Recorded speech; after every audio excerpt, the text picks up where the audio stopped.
Our TNT sports coverage continues from our anchor position here at the Jacob Javits Convention Center on the west side of New York City, the 1990 NBA draft. And there have been some surprises. There may be some trades brewing with the draft selection so far. The last one to be taken was Miami taking Dave Jamerson. Let's update you on the last few picks in this draft. The Los Angeles Clippers, Houston Rockets selected Alex Kessler. The Los Angeles Clippers, Loy Vaught. Sacramento went with Travis Mays, and then just a moment ago, Miami went to Dave Jamerson, and up next will be Milwaukee. And interestingly, there are some centers left out there. After 15 selections, one center, Felton Spencer, has been taken. He went to Minnesota, the 6th pick. Well, Del Harris wants to get a big man in Milwaukee. You know, the question is there someone out there that he really likes? A lot of speculation maybe on a Terry Mills, a Gerard Mustaf. A kid from St. John's, Jason Williams, is a very talented young man. Many felt like it would have been a lottery selection. He's had a broken foot. So the question is his health. Again, Caldwell is out there, Schintzius is out there, but Milwaukee needs to bolster their front line. Yeah, again, in years past, it used to be that the big players, even if they weren't all that talented, would go first just because of size. Well, obviously, the NBA philosophy now has changed somewhat, and they've realized that, hey, you know, everybody's packing it in inside. We've talked about this before. We got to open things up. We got to get some people out on the outside, some smaller people who could shoot the basketball, and let's give some of the big guys that we do have a little bit more room to operate, and that's what this draft has been about, I think. Let's go to David Stern, the commissioner. With the 16th pick of the 1990 NBA draft, the Milwaukee Bucks select Terry Mills from the University of Michigan. So 3 University of Michigan players have been selected in this draft. Terry Mills, the power forward, a decent shooter, can block some shots. Some people question the intensity, but this is a big, powerful player going to Milwaukee. What's your thinking there? Del Harris is thinking. Well, I think they've got to get a guy in the low post that can score. They've got Cadillac Anderson, who's coming off knee surgery. Terry Mills can score. Now, he came in to Michigan. He gained about 35 pounds out of high school. He lost the weight. He's got an excellent shooting touch, a very good passer.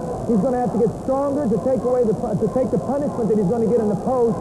But this kid can catch the ball in the post, turn, and stick the shot. Well, he also made some improvement. I mean, in his senior year, he got up to 18 points a game, and you like to see a guy improving. And, you know, people, again, they're a little question about him and about his attitude and his dedication to the game. And that seems to be the case with a great number of players. But, you know, when you get to this point, you really have to take the guy who probably is the best athlete, has the best potential, and you deal with that other problem, you know, as it arises. And in some cases, maybe it just takes a guy another year or two to grow up. And when he gets into the NBA, that might just be enough of a shock to do it. Here's one of my favorite coaches in college basketball and a real character. He's with a real character, Steve Jones.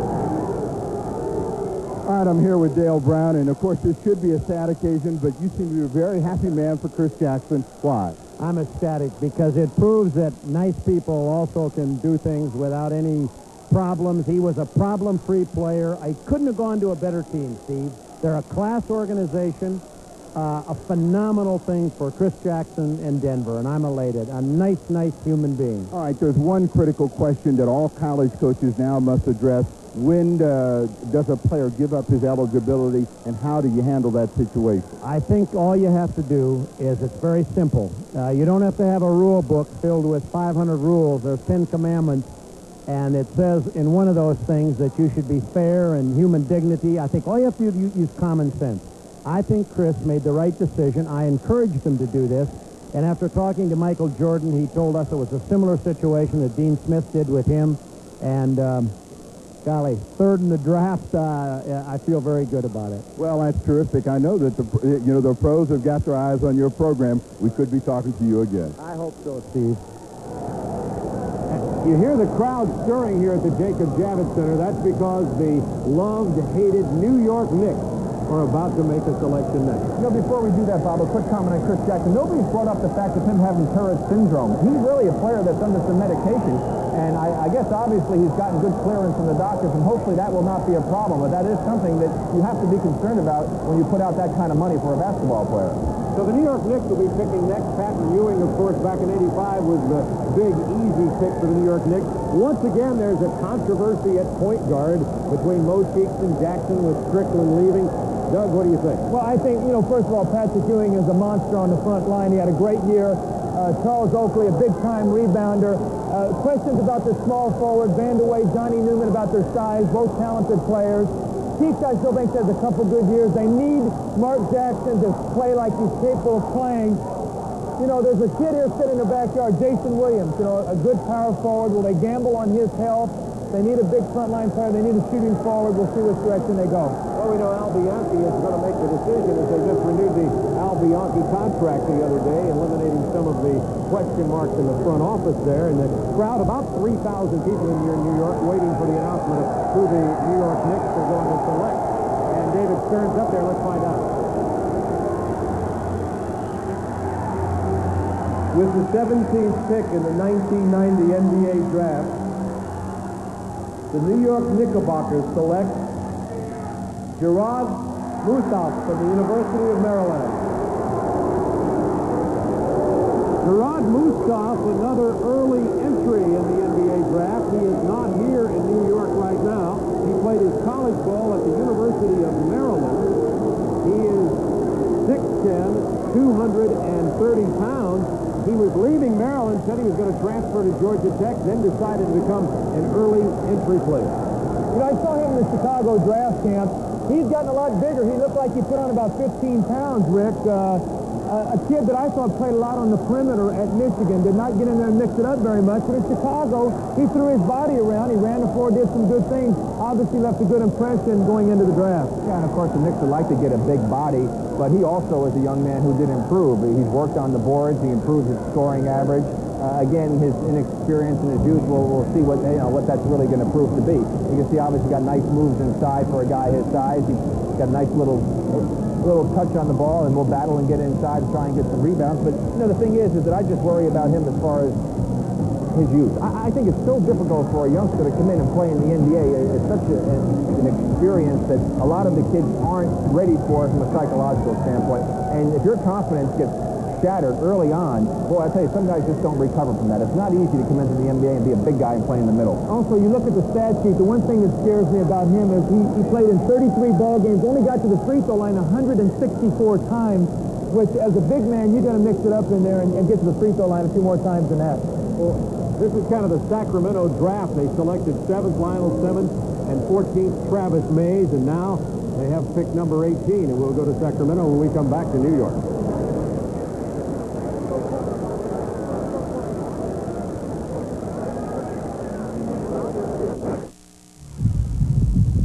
To prove how long Rain Dance car wax lasts, just add water.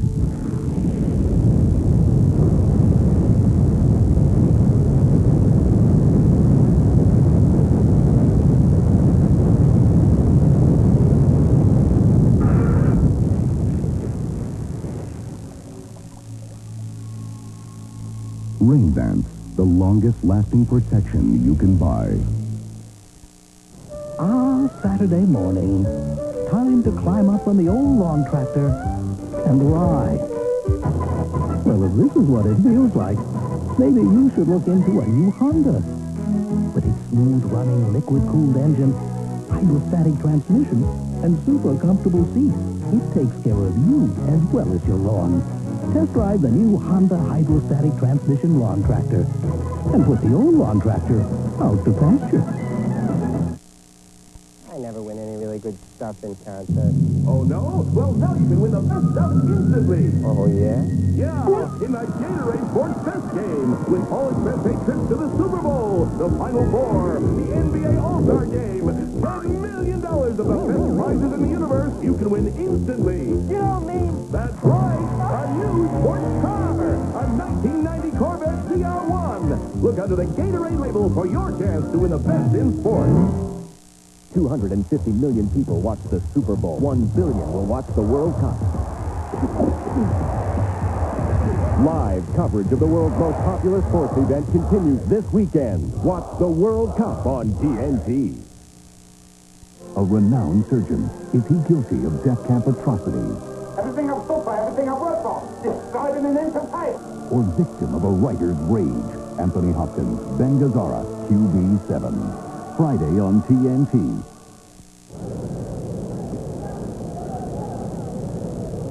at the Jacob Javits Center. We're waiting now for the selection of Sacramento, which will be their third selection in this draft. And here's the digital update of what's been selected so far. It was Derek Coleman, who went #1, followed by Peyton, Chris Jackson. You heard Dale Brown talking about Chris a moment ago. Dennis Scott went to the Magic, then Gill, Spencer, and Simmons to the King. The 8th selection was the Los Angeles Clippers. They got Bo Kimball. They've had a couple of picks here early already. Burton to Miami, Ramil Robinson to Atlanta, Tyrone Hill, Kessler, Loybaught, Travis Mays went to the Kings. Miami got Dave Jamerson out of Ohio University. Terry Mills from Michigan went to Milwaukee, and Gerard Mustaf went to the New York Knicks. And now Sacramento is going to come up for their third pick here tonight. So Sacramento had Lionel Simmons, then they came back after that and got Travis Mays, and now they'll have their third selection. Any thought about that? Yeah, well, they really wanted to go big in the second one, not thinking that there was going to be a player of Mays' quality available, and then they picked up Mays. They really liked Miguel Knight. That's who I think they had projected to pick on this particular point. But now that they got at Mays, maybe they're going to change and go big. And Doug, you kind of think maybe Coswell. I think maybe Coswell. They lost Purvis Ellison. They have Eric Lechner out there. They need another big player. I think he'd be a good pick at this position. We'll find out right now from David Stern. With the 18th pick in the 1990 NBA draft, the Sacramento Kings select Dwayne Coswell from Temple University.